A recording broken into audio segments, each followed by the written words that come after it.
Muy bien, ¿qué tal? Muy buenas tardes, bienvenidos a una emisión más del Café de Innovación. Hoy vamos a platicar acerca de la industria 4.0, que todo el mundo ha hablado de ella, todo el mundo dice, pero de repente no nos alcanza todavía a quedar exactamente bien claro qué es y sobre todo cuál es el alcance. Y hoy vamos a hablar específicamente de tema de sustentabilidad y de tema de innovación basado en la industria 4.0 y nos acompaña Eduardo García, que bueno, ya ahorita platicaremos de su background, de sus antecedentes, de la experiencia y todo el impacto que ha tenido.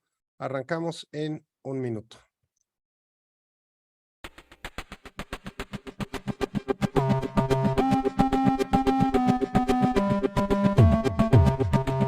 Café de Innovación es un programa de la Comisión de Innovación y Emprendimiento de Coparmex Metropolitano del Estado de México. Este espacio tiene como objetivo conocer la innovación en todos los aspectos.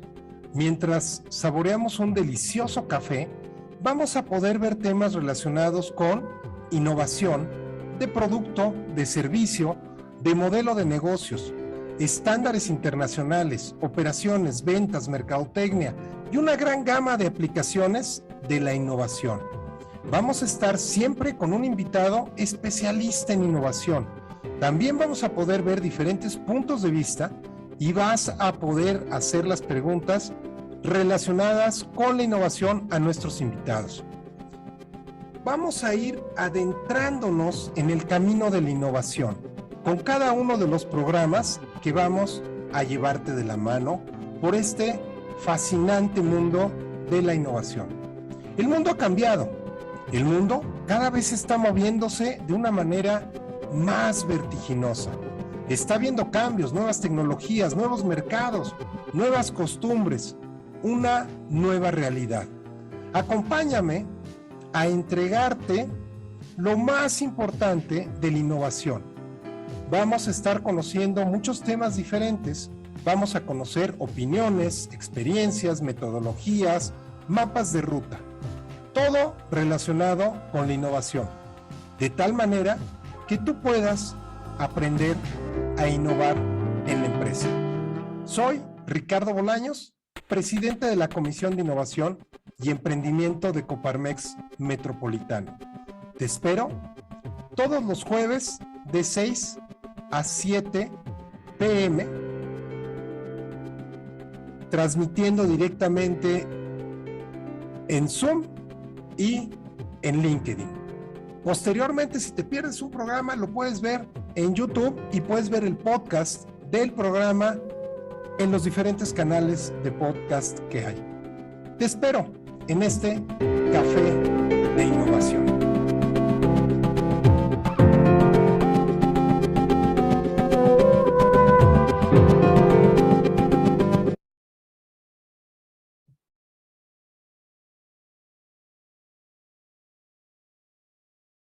Pues muy bien, ahora sí. Eduardo, bienvenido, muchas gracias por acompañarnos. ¿Cómo Gracias, estás? gracias, Ricardo. Muy bien, muy bien. Muy contento de estar aquí en este programa. La verdad, he seguido algunas emisiones y la verdad, aprende uno mucho y se empapa uno de lo que está pasando, ¿verdad? Y más ahora en este mundo tan conectado. No, hombre, fíjate que no, déjame compartir. De repente encuentro por ahí algunas noticias y las comparto, digo, no con el fin de convertirnos en noticiero, pero hay cosas que empiezan a ser interesantes que de repente veíamos en película y ahora ya, en películas y ahora ya pues están siendo del diario, ¿no? Por ejemplo, aquí en el MIT Technology Review en biotecnología, dice que una compañía está viendo cómo hacer crecer órganos nuevos dentro de la misma persona, ¿no? Y esto, bueno, es de ciencia ficción, sin embargo, bueno, ya está pasando y en un abrir y cerrar de ojos, Eduardo, pues ya va a ser una realidad el manejar esto. Denle una leída por ahí a la noticia, aviones eléctricos, ¿no? Y aquí hablan de qué es la cuestión del peso. Probablemente el gran reto ahora con todo lo eléctrico son las baterías en sí, que siempre pesan mucho. Y a partir de del próximo programa vamos a estar hablando de un par de tecnologías emergentes del 2022 también reporte del MIT Technology Review para irlas comentando. Pero bueno, cuéntanos un poquito, Eduardo, cómo llegas a este tema de innovación. Tienes una carrera impresionante en temas de innovación, en temas de digitalización, desde que no se llamaba digitalización, ¿no? En temas de, bueno, pues todo, tecnología, tienes estudios, tienes una licenciatura, maestría, doctorado, tienes carrera en la parte académica, en la parte de consultoría. Cuéntanos un poquito de estos temas, cómo llegas a donde estás el día de hoy, Eduardo. Cuéntanos. Bueno, gracias, Ricardo. Mira, yo siempre he sido un apasionado del futurismo, ¿no? De la ciencia ficción. Digo, yo soy un triqui confesado, digamos que yo crecí con la cultura, vamos a llamar de esa época pop, de los 70s y 80s, está hablando de Star Trek, luego vino Star Wars, por ahí pocos se alinean a Elwin Allen, ¿no? Tierra de Gigantes, Viaja al fondo del mar, y todos estos temas futuristas, y bueno, que más tardó en acabarse, digamos, las series y las temporadas, que en llegar la tecnología a nuestra vida, ¿no? Cuando surgió el StarTAC, tú recuerdas el teléfono Motorola StarTAC, y que pues veías cómo se abría como el comunicador de Star Trek, y que pues el nombre era prácticamente asumido, muy cercano a ello.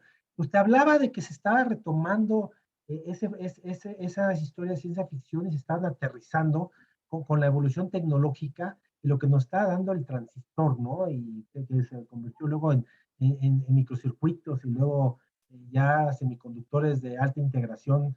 Y a mí me tocó vivir ese mundo que yo creo que nos nutrió y nos motivó, y a mí particularmente me motivó a estudiar mi carrera, que es una carrera que ya no existe, porque yo siempre he sostenido que es precursora de la mecatrónica, sistemas electrónicos, y que realmente, pues cuando uno decía, bueno, ¿qué hacen los ingenieros en sistemas electrónicos? ¿Por qué no son ingenieros en electrónica a secas? Pues realmente si me preguntaran qué era mi carrera, era empezar a vislumbrar ese paso del mundo real, del mundo analógico, al mundo digital, porque era realmente lo que empezábamos a hacer en la carrera. Y wow, nosotros maravillados con los convertidores análogos digitales, con los sensores y con lo que podíamos meter en datos digitales en un microchip, en una memoria, y luego procesarlos para hacer algo, ¿no? En aquellos momentos, pues que era una electrónica muy incipiente, con microprocesadores muy incipientes, con sistemas que abarcaban prácticamente una mesa de puros circuitos y protoboards, que ahora los tenemos en un chip a la mano. Y bueno, pues, todas estas tecnologías y mensaje que a mí me llegó, digamos, en mi formación desde la infancia, y además mi papá, que fue un impulsor siempre de que estuviéramos viendo hacia adelante, pues me generó esa pasión por la innovación, por ver cómo hacer las cosas diferentes, ¿sí? Ver desde fuera de la caja. Y bueno, mi vida se movió más hacia la academia, hice mis estudios de posgrado, maestría y doctorado, qué organización más interesante o más proclive para hacer innovación que una universidad o las universidades. Pues ahí me inserté, no solo como académico, parte de investigador, gestor educativo, y tuve pues, la oportunidad de estar en diferentes puestos de dirección de innovación, precisamente, afortunadamente tal cual el nombre, dirección de innovación, para desarrollar cosas hacia la educación, pero también ser el termómetro de lo que pasaba afuera. O sea, parte de mi rol importante era ser ese termómetro para ver qué necesitábamos hacer, y cómo teníamos que implementar no solamente planes de estudio, sino laboratorios, tecnología, para que las futuras generaciones pudieran entrar en el futuro mundo laboral, en lo que tanto se habla y se dice, ¿no? Que los jóvenes van a vivir un mundo donde van a trabajar con tecnologías que no se han inventado y van a tener roles profesionales que tampoco se han inventado. Bueno, ese es el discurso ya a veces atatrillado, ¿verdad? Que lo podemos, se dijo en los 2000, en los 2010, en 2015, pero pues esa es la verdad, ¿no? Tenemos que ver hacia adelante, las cosas avanzan de una manera muy rápida y pues yo encantado de estar montado en esta ola de la innovación y además pues siendo fruto, hablando de la generación de esta oleada de grandes empresarios, ¿no? Hablando desde Jobs, Gates y todos los que pues realmente fueron los que construyeron o los que cimentaron lo que hoy estamos viviendo en tecnología, ¿verdad? Sí, fíjate que tocas un punto súper interesante. Lo que comentabas de la carrera, digo, yo me acuerdo para hacer en la carrera un sistema que tomara alguna, que midiera temperatura, que midiera presión, que midiera humedad o lo que quieras, y eso transmitirlo como para tener datos de alguna forma. Y efectivamente, o sea, acababas con un escritorio, con un montón de circuitos, cables y todo. Y hace unos años que empezamos nosotros a hacer una investigación con un proyecto de agroindustrial, pues hay unas tarjetitas que se llaman Raspberry, que seguramente las conoces. Ahí trae todo, y no solo eso, sino que trae todo, te lo ordena, te manda la información por un USB a la computadora. Y yo dije, cielos, o sea, años y años de estar estudiando y ya en una tarjetita lo resuelves. Pero, pero el tema, Eduardo, es que creo que sobre todo en estos últimos años ha avanzado muy rápido todo. Lo que comentabas de que en unos cuantos años los chavos van a estar estudiando carreras que hoy no existen, van a estar ocupando puestos que hoy no existen. Creo que a nuestras generaciones les pasó, nada más que esos cambios se tardaban 40 años, ¿no? O sea, alguien, por ejemplo, un ingeniero en electrónica, pues a lo mejor hace 70, 80, 90 años no existía, pero no existía la electrónica. A lo mejor empezaban algunas cosas de electricidad, empezaba, como bien lo decías, el transistor. Entonces, sí, hubo carreras nuevas, esquemas nuevos, pues tardaron 20, 30, 40, 50 años. El tema ahorita es que los cambios van en un abrir y cerrar de ojos. O sea, ves algo hoy y en 2 o 3 semanas ya salió una nueva versión, ya después en un mes salió otra nueva versión. Y yo creo que en este momento tú, en la posición en la que estás, que me parece muy interesante, o sea, tienes dos temas. Por un lado, según estaba leyendo en lo que manejas, estás en la parte de Festo, que a mí me parece, desde siempre me ha parecido que han sido líderes en temas de automatización, robótica y muchas cosas más que ahorita nos contarás, pero también por otro lado estás en temas de didáctica. Entonces, yo creo que esa mezcla es una mezcla muy interesante que te da la facilidad de estar viendo lo último que está sucediendo de alguien que está inventando lo que está sucediendo, ¿no? Porque muchas veces nosotros como usuarios, pues ya cuando te llega la tecnología es porque ya se inventó, se probó, se cambió, se desarrolló y ya tú usas la última versión. Pero a nivel de fabricante, creo que tienes un hándicap muy bueno como para ver cosas que nosotros en sí todavía no vemos. Pero cuéntanos un poquito más de este tema de la industria 4.0, cómo la vives, cómo la promueves, qué es, ¿no? Y de qué nos sirve.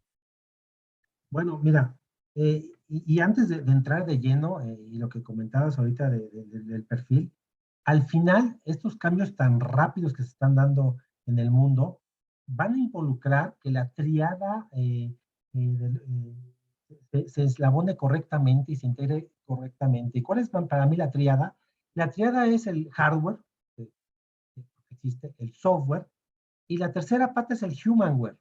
Y considera que el humanware, como tú bien lo decías, en el pasado el humanware tenía mucho más tiempo para asimilar las cosas porque el ritmo era más pausado, más lento, entonces te daba tiempo de llegar.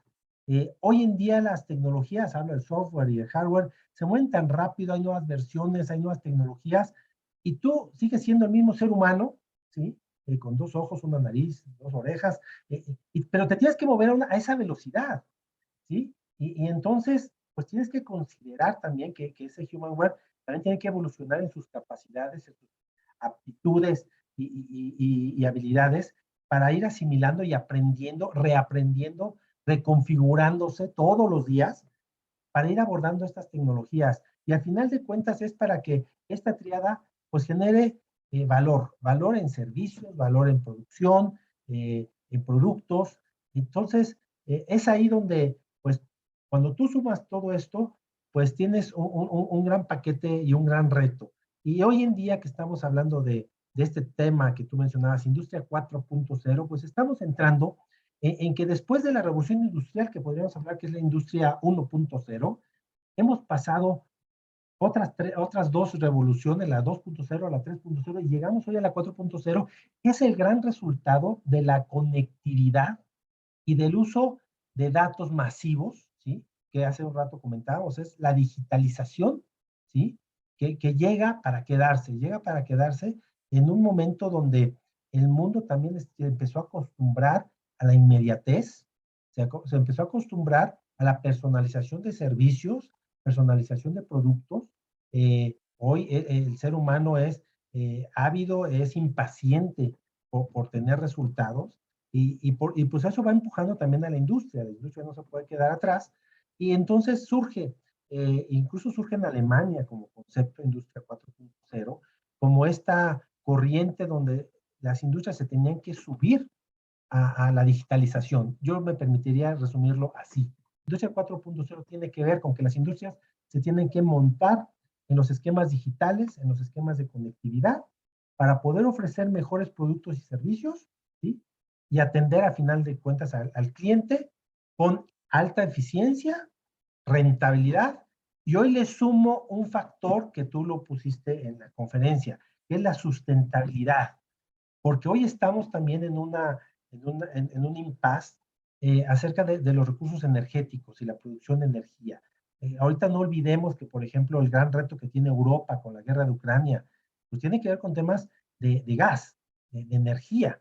Y eso no solamente va a tener que ver con combatir el invierno crudo que tienen algunos países, tiene que ver también con la producción de materiales, ¿sí? Con la producción de servicios digitales que requieren electricidad y que la electricidad, de alguna manera, por más energías renovables que tengamos, siempre estamos dependientes de las energías constantes, que pueden ser las nucleares, las hidroeléctricas, las termoeléctricas, porque esas son energías constantes que siempre están produciendo. Las energías renovables lamentablemente son intermitentes, entonces tienen que tener un balance y pues no podemos vivir totalmente de un solo tipo de energía y realmente es la mezcla de energías las que nos está permitiendo salir adelante y por supuesto hoy en Industria 4.0 surge el tema de sustentabilidad.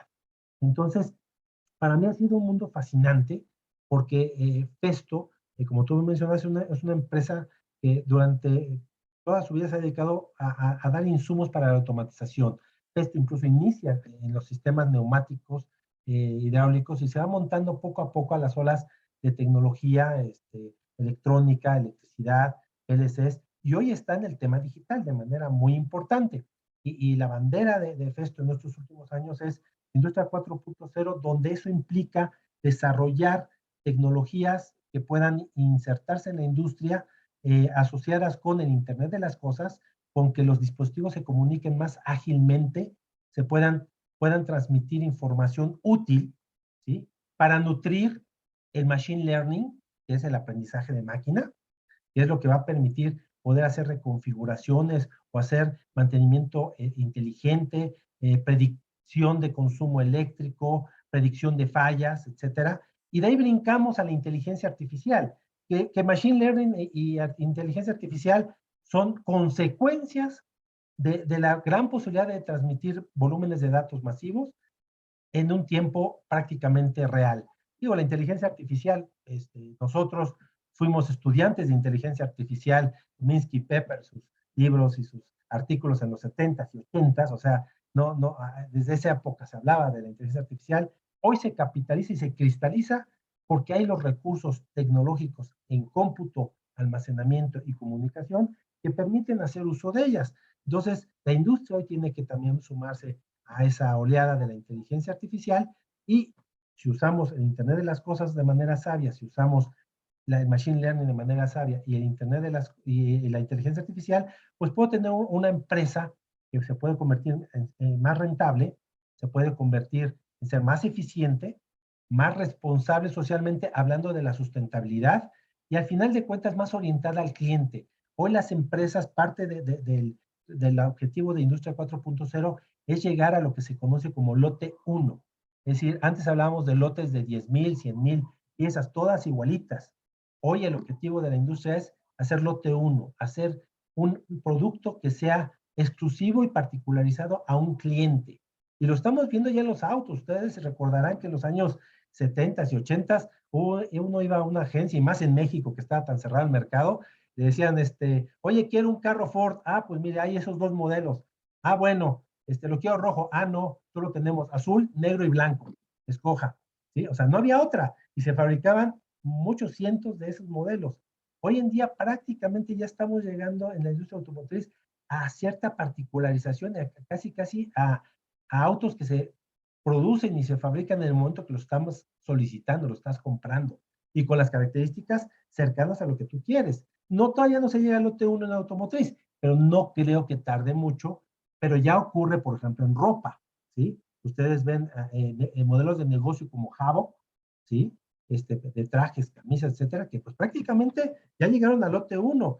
No están totalmente montados en industria 4.0 porque todavía hay un trabajo muy manual y muy artesanal, tema de ropa, pero no dudo que ocurra como llegó a ocurrir con Zara, ¿sí? Que parte del éxito de Zara ha sido un modelo de negocios altamente tecnologizado. Entonces, para mí ha sido un mundo muy interesante. Además, teniendo ese termómetro de lo que está pasando, cómo puedo aportar a seguir desarrollando en el área de didáctica los equipos y la formación para abordar esas nuevas tecnologías de la industria 4.0, pero además también soy un impulsor de estas tecnologías que sin duda van a modificar la manera en que hacen los negocios. Y te doy unas cifras muy básicas, fíjate, hacia el 2015 se hablaba de que había prácticamente 6 billones de conexiones digitales en este mundo conectado, pero se ve que hasta el 2025 va a haber cerca de 27 billones de conexiones, o sea, se va a incrementar de manera exponencial. Y estamos hablando de un revenue que va a llegar arriba de los 3,000 trillones de dólares como negocio de conectividad en Internet de las cosas. Los autos, hacia el 2025 se prevé que los vehículos, prácticamente el 45% van a estar conectados a Internet, ¿sí? Cosa que también va a cambiar radicalmente la manera como se hace el transporte, la logística y la movilidad de las personas. Y haciendo un lado la electrificación pues va a ser parte de esta oleada, pero la conectividad que se va a lograr con ello, pues va a mover muchas fibras. Y ya no estamos hablando de kilobytes como en nuestra época, ni megabytes, ni gigabytes. Estamos hablando de zettabytes que se van a estar moviendo en las redes con estas tecnologías de Internet de las cosas, y sobre todo la posibilidad de adquirir información desde el elemento más básico en una industria que puede ser un actuador, un cilindro de prensa o una válvula neumática, ¿sí? Hasta, como te decía, el vehículo ya armado funcionando en las calles. Entonces, esto del Internet de las cosas nos va a traer un gran cambio. Y uno de esos cambios que también es bien importante resaltar es la posibilidad de trabajar con información que me permita reducir el consumo eléctrico y, como te decía, la sustentabilidad. Hacia ahí se están orientando también muchos de los esfuerzos de Festo, no nada más en la productividad de la empresa, sino cómo la empresa puede ahorrar dinero usando de manera más eficiente los elementos, porque tiene más información de ellos y puede anticipar o predecir con todo este tema de inteligencia artificial y machine learning, fallas, predecir consumo eléctrico, predecir necesidades de producción adicionales basados en el consumo de los clientes, ¿sí? Anticipar, ¿cómo se llama? Anticipar errores, ¿sí? De producción y muchas otras cosas que además está el otro concepto, el gemelo digital. Es decir, hoy mucha industria tiene sus fábricas prácticamente en el mundo virtual, operando, simulando, antes de que la echen a andar en vivo y a todo color. Entonces, como te comentaba, para mí es fascinante este mundo de estar, diría Zuckerberg, en un híbrido metaverso entre la realidad y la virtualidad, futureando todos los días. Sí, fíjate, Eduardo, ahorita cerca del final de la plática, te voy a platicar un poco lo que se vio esta semana en el annual meeting de la ISO, y te voy a platicar también un poquito lo que está haciendo la OSD en temas de inteligencia artificial, que tienen mucho que ver justo con esto que estás comentando. Y déjame comentar para bajar este tema de Internet de las cosas, este tema de estar conectando al mundo real contra una toma de decisiones. ¿Qué es lo que pasaba con el maestro experto de la fábrica que le daba mantenimiento a las máquinas? No, el maestro experto pasaba, tocaba una máquina, si está bien, si iba la otra, la tocaba, está empezando a vibrar, esta ya se va a descomponer. Iba con la otra, esta está muy caliente, esta ya debe tener tapados los conductos. Y al otro día volvió a pasar, y si esta ya se está calentando más, vamos de una vez a hacerle una purga al radiador para que no se caliente más. Esta ya está vibrando cada vez más. En la noche que no hay producción, vamos a cambiarle los valeros, porque seguro son los valeros, ¿no? Y entonces este maestro, después de 30 años de experiencia, ya sabía exactamente al tocar las máquinas qué era lo que le tenía que reparar, pero de repente este maestro decía, bueno, pues yo me retiro, y el señor se jubilaba, y entonces el chavo nuevo que llegaba no tenía ni idea de lo que pasaba. Ahí él tocaba todas las máquinas y todas les parecían igual, y entonces les descomponía, se les descomponían.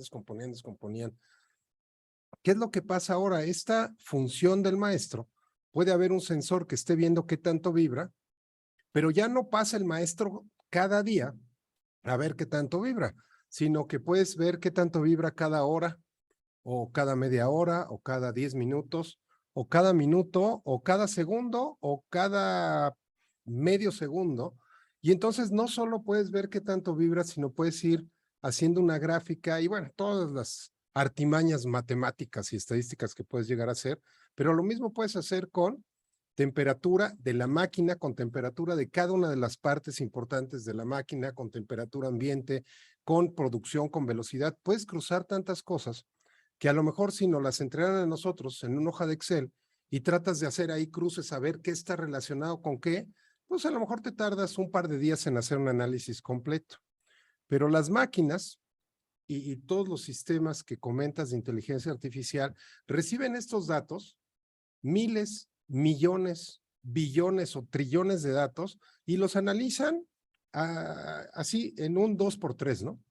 Y te avisa de inmediato qué es lo que hay que hacer, que son capacidades que los humanos tienen, pero no a esa velocidad. Y aparte, una vez que el equipo detecta el patrón, entonces lo capitaliza, que era lo que hablabas de machine learning.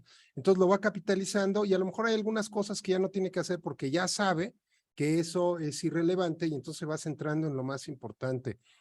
Esta, eh, esto, esta revolución, Eduardo, que hay, nosotros les enseñamos a las máquinas, nosotros hicimos los algoritmos, les enseñamos para que pudieran aprender y pudieran entregarnos toda esta facilidad para decisiones, para manejo, mantenimiento, predicción o productividad, incluso lo que tú quieras, ¿no? Entonces, el hecho de que la industria esté viendo este tipo de cosas, que la academia esté viendo de qué forma se optimizan estos algoritmos, estas instrucciones que les dan a los equipos, y que el empresario esté viendo de qué manera yo puedo usar eso para ser más productivo, probablemente bajar mis precios o aumentar mi utilidad, mejorar las condiciones, tener mejores relaciones con mis colaboradores, con clientes, con proveedores. Al final de cuentas, Eduardo, yo creo que todos salimos ganando al estar haciendo estas cosas de manera correcta, ¿cierto? Sí, totalmente.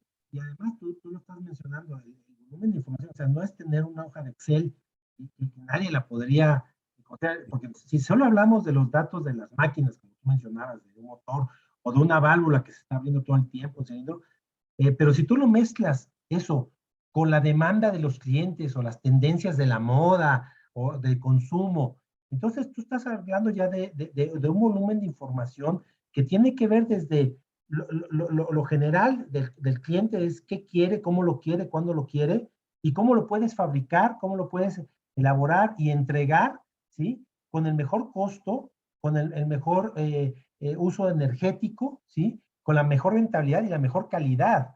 Entonces, estás mezclando información que va desde las capas más bajas, vamos a llamar más terrenales, que podría ser de la electrónica, la planta, el robot, etcétera, hasta las capas que llegan a la economía, ¿no? Al marketing, al cliente. No estamos hablando de un conjunto de información que es hoy en día, ¿verdad? Como dicen, overwhelming, o sea, te satura, ¿no?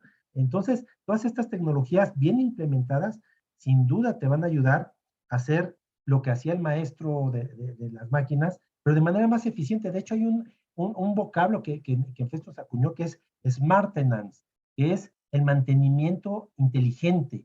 Es decir, ya que las máquinas estén enviando información toral y estén empezando a tomar ciertas decisiones para ver cuándo se hacen esos mantenimientos. Es más, cuándo también se tiene que reconfigurar la planta para hacer otras cosas. Por ejemplo, Festo tiene una planta de válvulas en Alemania, donde se fabrican válvulas de diferentes tipos en la misma línea. Es decir, como pasa en las plantas automotrices, que tú fabricas hoy un Beetle y mañana y a la siguiente minuto es un Jetta y así se va. Aquí también están fabricando válvulas, pero esos pedidos están ya ordenados, es decir, ya tiene que ver con lo que el cliente estuvo sugiriendo, y también permite en la planta reconfigurar su uso de energía y apagar estaciones. A lo mejor hay válvulas que no requieren cierto tipo de ensamble, entonces esa estación se apaga completamente, deja de consumir electricidad y las piezas pasan, se brincan, digamos, esa estación para ir a la siguiente.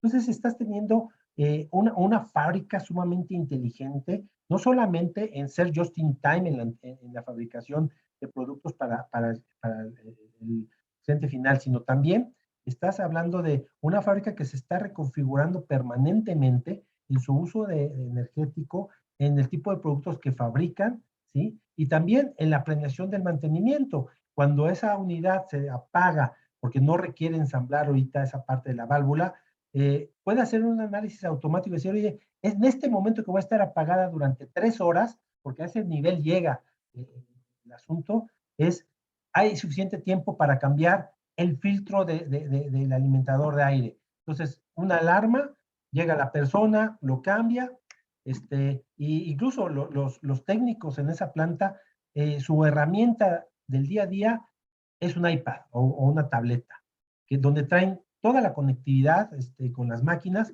y traen también ya las nuevas tecnologías de realidad virtual y realidad aumentada, donde prácticamente con la cámara se acercan al equipo y les va diciendo dónde puede haber una falla o qué elemento está próximo a tener un tema de mantenimiento predictivo. Entonces, es realmente una fábrica ejemplar. Es el ejemplo de Industria 4.0 que tenemos.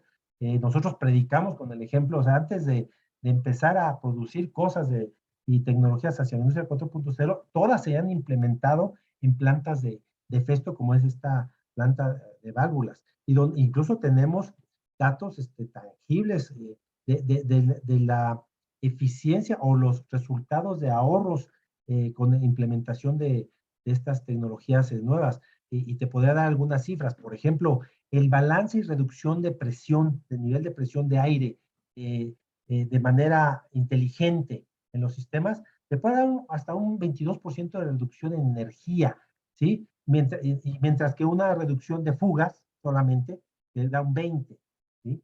El poder recuperar energía de los mismos sistemas, es decir, tener algunos motogeneradores que también estén generando energía, pues te puede ahorrar el 10% de tu energía, reducir peso en los equipos, hacer equipos más livianos, con mejores materiales, etcétera, pues te da una reducción del 18% de energía. Y si vas sumando, pues al final estás teniendo para la empresa mayor rentabilidad, porque lo que no gastas en energía, pues se vuelve parte de tu ahorro, ¿verdad? Y de tu ingreso. Entonces, esto de Industria 4.0 hay que tomarlo muy en serio, y no nada más a nivel de las grandes empresas, porque muchos dirían, oye, las grandes empresas son las que pueden hacer esto.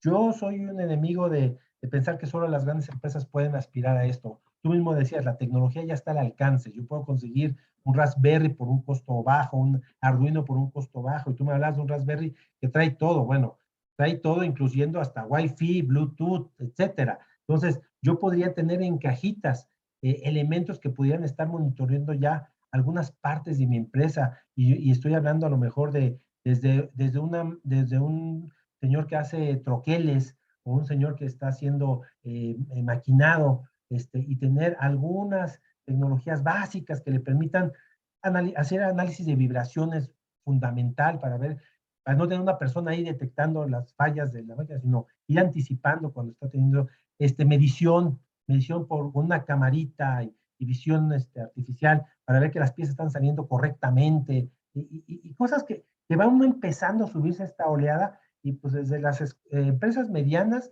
se puede empezar a implementar parte de este tema del Internet de las cosas, que al final de cuentas tiene que ver con el uso sabio para la toma de decisiones, tú lo decías, de la información que yo puedo recuperar de todos lados, de todos los dispositivos, y de la propia administración de la empresa. No, y fíjate, Eduardo, dices información de todos lados. Déjame, aprovechando, poner por aquí nuestra encuesta de arranque para ver quién nos acompaña, de qué tipo de empresas y qué tanto saben de innovación y de emprendimiento.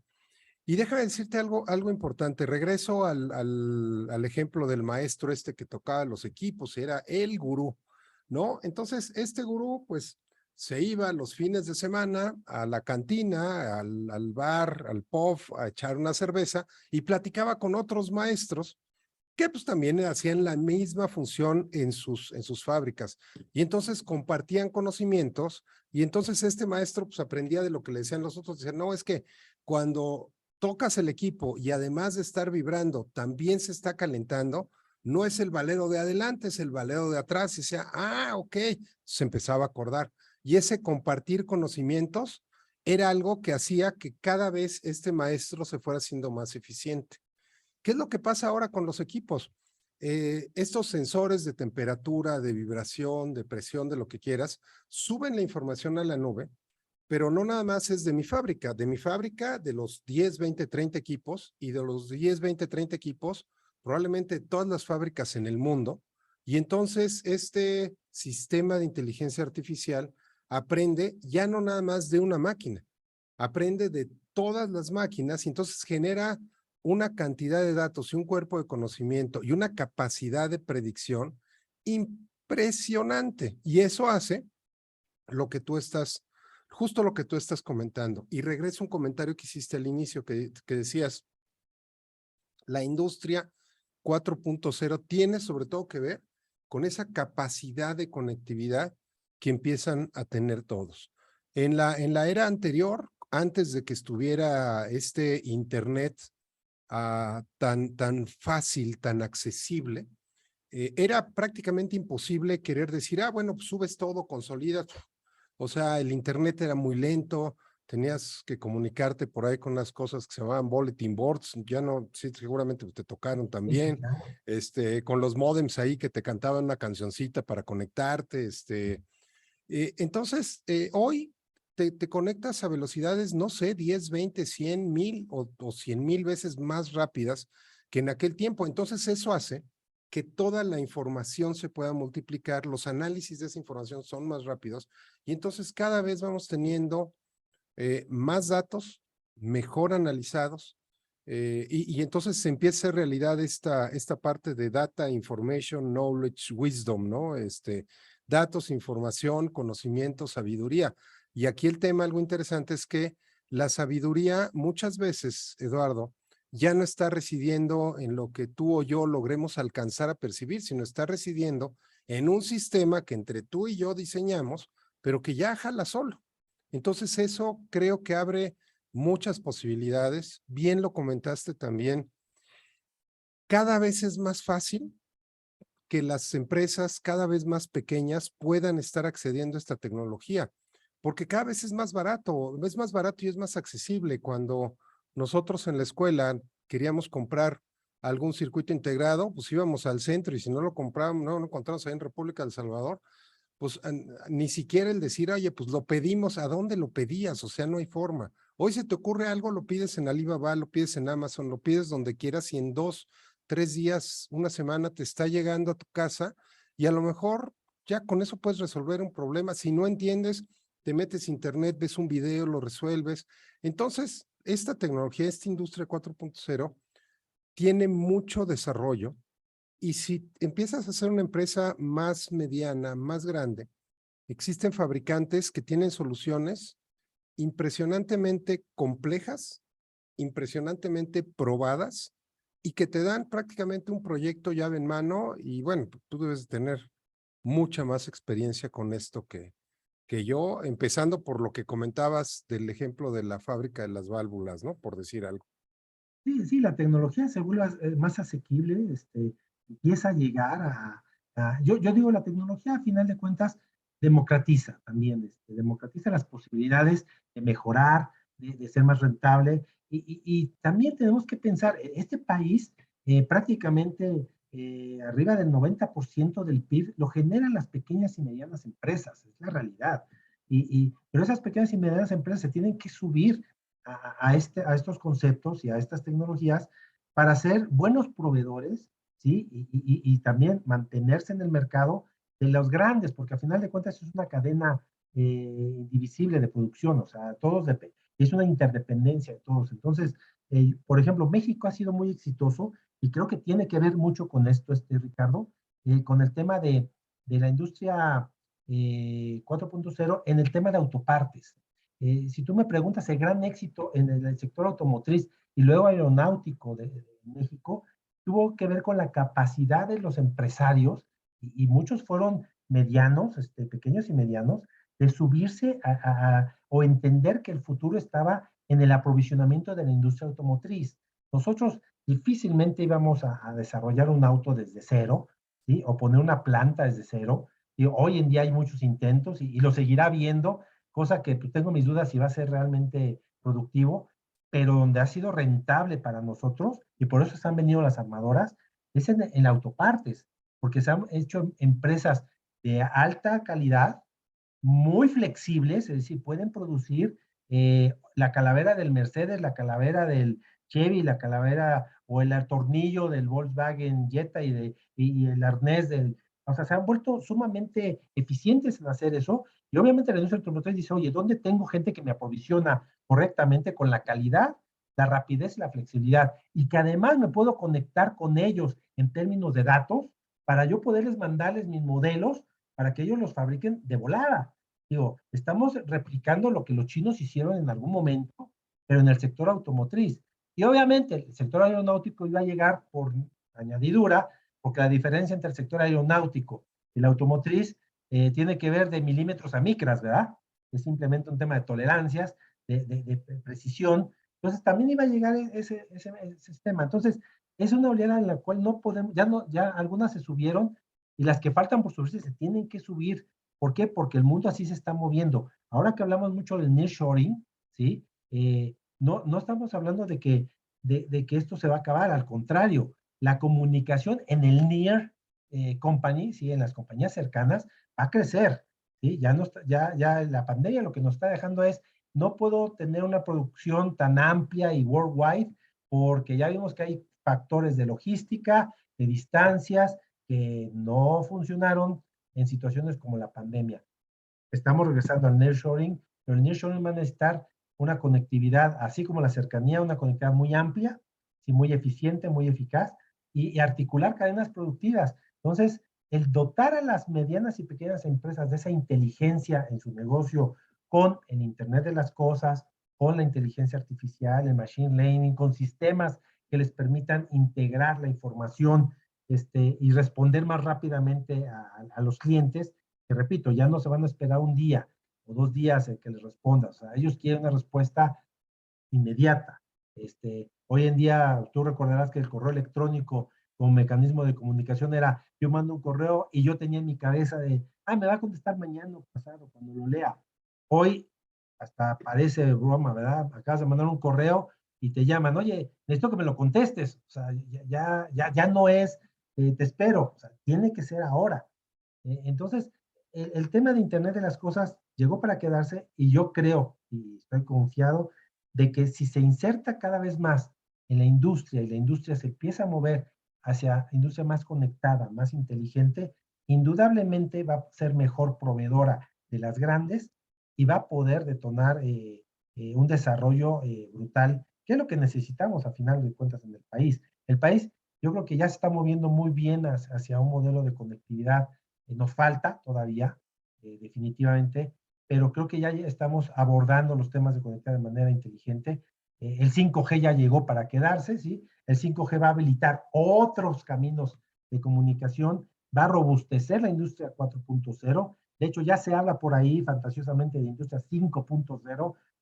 Todavía no hay una definición clara, salvo que hablan del 5G como un factor que llega, pero indudablemente esto es lo que tenemos hoy en día. Este es el futuro que nos espera. Y yo veo que, y particularmente hablando de que estamos en un foro de Coparmex, las empresas pequeñas y medianas tienen las posibilidades de dar el brinco, entendiendo lo que es necesario hoy en día y entendiendo que hay que invertir razonablemente en esas tecnologías. Y también, indudablemente, entender que la energía es vital para que esto funcione. Y si no soy eficiente, y si no soy también, ¿cómo se llama?, inteligente en el uso de la misma, esto se va a colapsar. Sí, claro. Y fíjate, Eduardo, tocaste dos puntos que me parecieron muy importantes. La parte de la industria automotriz, esa hambre del empresario de meterse a algo que se veía que como que iba a jalar muy bien. Y por otro lado, decías, oye, es que las pequeñas y medianas empresas se tienen que meter. Mucho la idea de este programa es que todo mundo, primero, entienda la innovación en todos los matices que podamos y después que entienda cómo esa innovación, que parece algo muy lejano, es algo que puede aplicar a su nivel, cualquier nivel en el que estén. Hace como un par de meses se hizo se hizo una presentación precisamente de nearshoring relacionado con la parte de fábricas de circuitos integrados. Justo se hizo la presentación en Secretaría de Economía un día después de que se firmó el CHIPS Act en Estados Unidos. Entonces, en resumen, para los que no conocen este tema, bueno, Estados Unidos, el presidente Biden dijo, necesitamos que Estados Unidos fabrique circuitos integrados porque no queremos que nos vuelva a suceder lo que ya nos pasó, que con el COVID se detuvieron las fábricas de circuitos integrados que estaban casi todas en China y entonces no se detuvieron las fábricas de circuitos integrados, se detuvo el mundo porque resulta que de repente refrigeradores, no hay circuitos integrados, carros, no hay circuitos integrados, computadoras, no hay circuitos integrados. Entonces, de repente, lo único que podías comprar era alimentos porque todos los artículos electrónicos, mecánicos, traían algún circuito que estaba atorado allá. Entonces, bueno, con este decreto viene con un montón de dinero para fábricas y cuando yo lo empecé a comentar con algunos empresarios, me decían, dice, pero ¿cómo vamos a poner aquí en México un empresario mexicano, una fábrica de chips? Es carísimo. Y además, pues no sabemos. Y le digo, tienes toda la razón. O sea, poner una fábrica es muy caro y el conocimiento que necesitas también es muy alto. Sin embargo, tú hablaste de una triada, hablaste de un hardware, de un software y de un humanware. Y dices, perfecto, o sea, fabricar los chips es muy caro, pero esos chips llevan software, ¿no? Firmware le decíamos en aquel tiempo, ¿no? Pues ese es mucho más fácil que yo tenga recursos para hacer una programación que para fabricar un circuito integrado. Entonces ahí hay una oportunidad de negocios. En capacitar a las personas para que puedan trabajar en esas fábricas, hay una oportunidad de negocios. Esas fábricas que van a poner, pues van a necesitar alguien que las cuide, alguien que las limpie, alguien que las construya, alguien que las dé de alta en el SAT, alguien que les lleve la contabilidad. O sea, van a detonar un montón de servicios alrededor que se convierte en una oportunidad de negocio para las empresas. Y dices, pues es que no estás innovando nada. No, pero te estás colgando en una cadena de innovación. Y tarde o temprano, si tú te conviertes en especialista en llevar la contabilidad de empresas que estén relacionadas con chips, vas a ser el mejor despacho contable que va a hacer eso, y tarde o temprano vas a estar montado en ese tren de innovación. Y eso, Eduardo, me parece que es muy bueno, porque eso es lo que te va dando el desarrollo y el crecimiento, a final de cuentas, de un país, que es lo que ha pasado con la industria automotriz, y como bien lo dijiste, consecuentemente, con la aeronáutica. Lo único que necesitabas es ser un poco más específico, pero a final de cuentas, el entendimiento, el ensamble, la calidad y todo es muy similar en un vehículo terrestre, un vehículo aéreo. Entonces, pues definitivamente creo que es súper importante esto que nos comentas, Eduardo. No, y además, digo, este tema de los microcircuitos era un tema, yo recuerdo que estaba yo en mis estudios de doctorado en los noventas, y los franceses tenían dos plantas de semiconductores de Thomson, y a mí me tocó visitar una de ellas, la famosa fábrica de Thomson, donde que se metió la primera ministra con maquillaje y contaminó toda la planta. Esa fábrica me tocó conocerla. Y yo escuchaba a los colegas franceses que hablaban de la negación que ellos tenían a mandar la producción a Asia. En ese momento había decisiones que se estaban tomando en Thomson para mandar parte de la fabricación a Asia. Y los franceses en ese momento decían, no, no, porque este es un tema estratégico, o sea, no deberíamos de estar mandando eso a Asia. Y siempre ganó la, la, la, la, la víscera del dinero, ¿verdad? De la economía es más barato y, y nunca se vio que era un tema estratégico hasta ahora. Hoy que llegó eso, tú pregúntale a Apple, digo, sus cajitas que dicen Made in Cupertino, diseñado en Cupertino, pues sí, está muy bien, ahí está todo el humanware y el software, pero el hardware todo se fabrica en China. Es más, las fábricas que fabrican los iPhones, y las tablets, fabrican tablets clones de la misma calidad, nada más que pues, con otra marca. Yo visité en algún momento en China esas plantas y para mí era totalmente frustrante decir, oye, estos señores tienen el sartén por el mango, porque el día que ellos cierren la válvula, nos dejan a todos, pues en la edad de la piedra, ¿no? En la edad de piedra prácticamente. Eh, pero nadie hacía nada, ¿eh? La pandemia fue como que ese despertar como que sacudió al mundo, pero esa sacudida debimos haberla tenido desde hace mucho, mucho más tiempo. Yo recuerdo planes ahí muy incipientes que había leído al inicio de los 2000, cuando se hablaba de desarrollar el corredor Istmo, que sigue siendo un sueño y que nadie lo ve como la realidad. El proyecto del país debería ser el corredor Istmo, con una zona de fábricas e industria en Oaxaca, que sacaría a toda esa zona de la pobreza, a todo el sureste pobre, lo sacaría de ahí, no solo por los temas de fabricación, sino los temas hoy en día de nearshoring, de la logística rápida, flexible, eh, y poder tener ahí esas fábricas de semiconductores que debieron de haber sido concebidas antes que más refinerías y más cuestiones de ese tipo que la verdad, tú hablas de costos enormes. El costo de una fábrica de semiconductores ya se hubiera pagado con lo que hemos gastado en otras cosas que en realidad no vamos a ser competitivos en los próximos años, porque ya llegamos tarde al tema. Yo fui partidario de hacer refinerías y de apoyar las áreas de las refinerías en los 90. Dije, sí, buen negocio vender gasolina, no vender petróleo, gasolina. No se hizo nada. Hoy en día ya esa oleada se acabó. La oleada, y creo que hay temas que la están viendo bien en economía, es semiconductores, líneas de ensamble de baja escala, no necesitamos hacer chips desde cero, o sea, pero sí la integración de circuitos que traigamos de otros lados, y esas plantas no son tan caras, como tú dices, ahí podemos hacer firmware, ¿sí? Y hacer sistemas reconfigurables para aprovisionar la industria automotriz y otras tantas.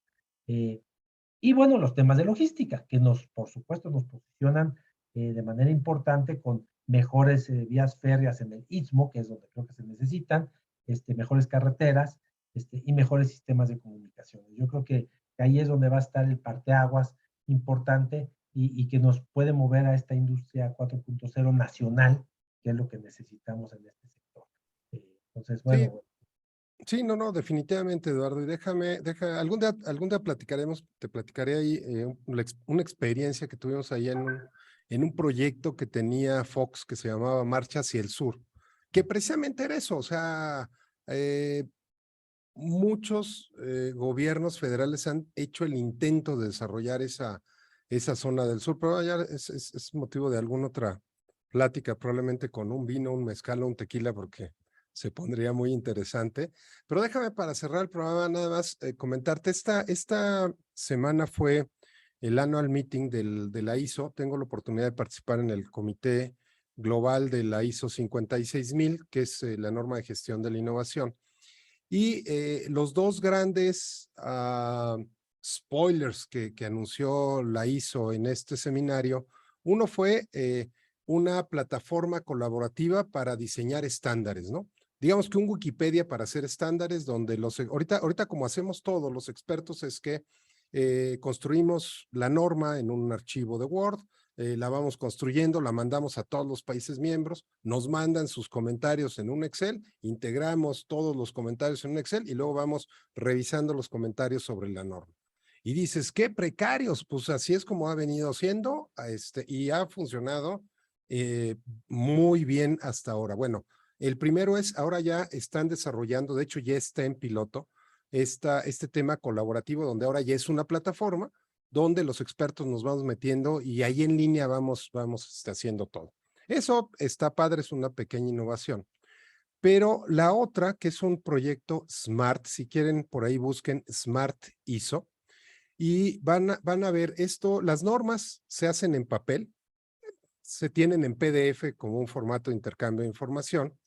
El siguiente tema es que las van a traducir de ese PDF a un XLM para que puedan ser leíbles. Y el siguiente es que las máquinas puedan leer la norma.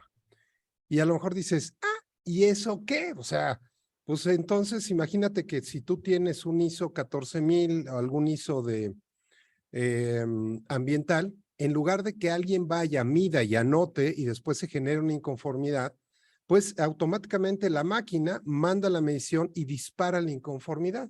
De tal forma que si yo, cliente, quiero contratar a tu empresa, en lugar de pedirte que me des copia del diploma de certificación, me meto a internet con un password, supongo, y entonces ahí veo no solo cómo está tu certificación de ese ISO, sino cómo están tus mediciones. Esto, Eduardo, la verdad es que podría ser un parteaguas interesantísimo en todos los temas globales de normatividad y de estandarización, porque entonces ya no hay trampas, ya no hay forma de decir es que sí cumplo, ya no hay el famoso tema de cumplo y miento en lugar de cumplimiento, y para empujarlo entonces, y esto, Eduardo, a final de cuentas, se hace gracias a proyectos como los que tú nos estás platicando el día de hoy, de Internet de las Cosas, de Machine Learning, de inteligencia artificial, para que esa máquina se pueda comunicar con un estándar que a final de cuentas es un documento, y eso se pueda transmitir y traducir en un disparador de alertas. Entonces, creo que pues todavía tenemos mucho más por ver en el futuro, Eduardo. Totalmente, no hemos visto el final del túnel. Tenemos mucho más. Déjenme poner nuestra encuesta de salida en lo que nos vamos despidiendo para que nos califiquen qué les pareció esta emisión del Café de Innovación. Y Rafael nos comenta, dice, la digitalización es de suma importancia, ponerla en nuestros procesos. Excelente plática. Saludos, Rafa. Un fuerte abrazo. Muchas gracias por acompañarnos y a todos los que nos acompañan semana tras semana. Muchas gracias. Este es un programa que transmitimos todas las semanas y la próxima semana tenemos con nosotros a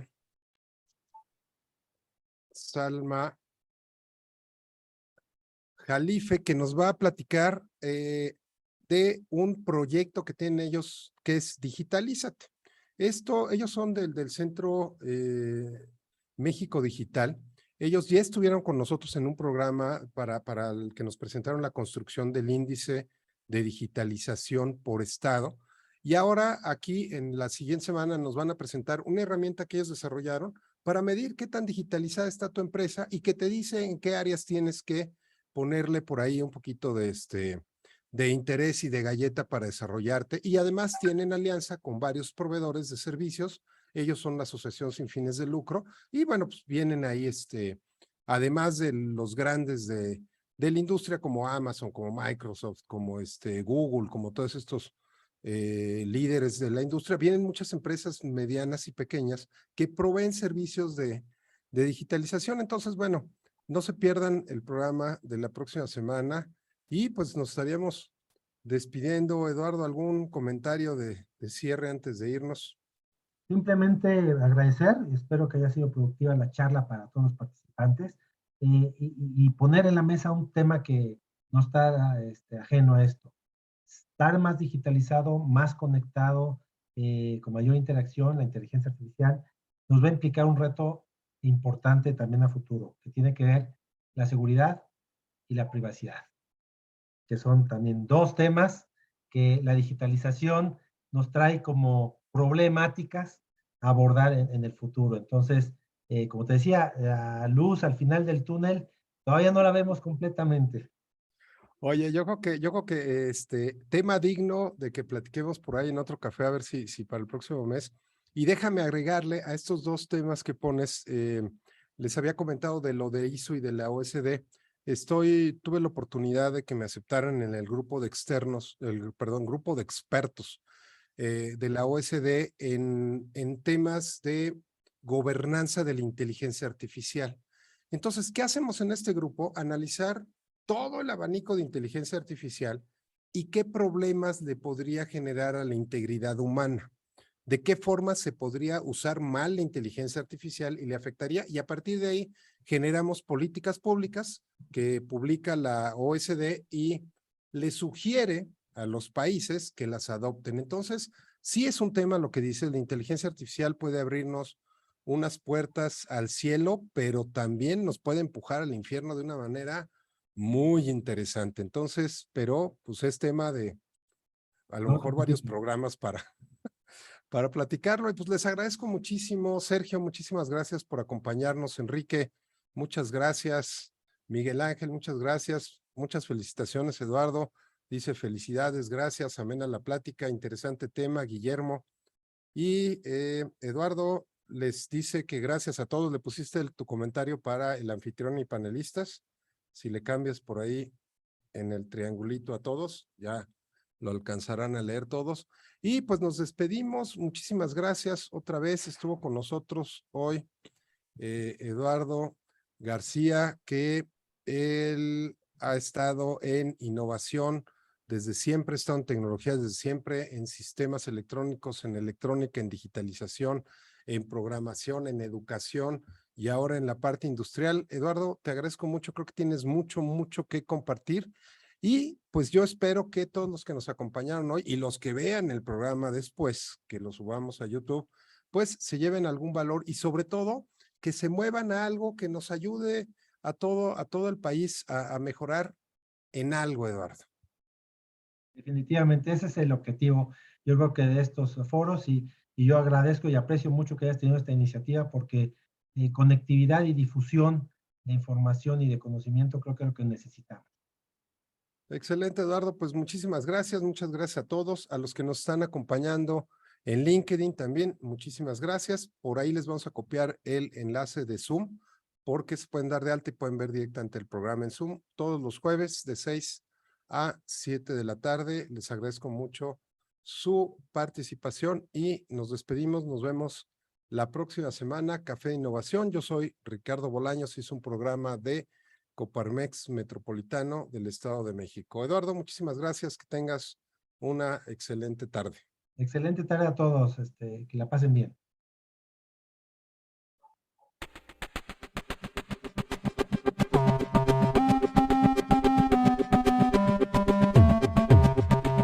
Café de Innovación es un programa de la Comisión de Innovación y Emprendimiento de Coparmex Metropolitano del Estado de México.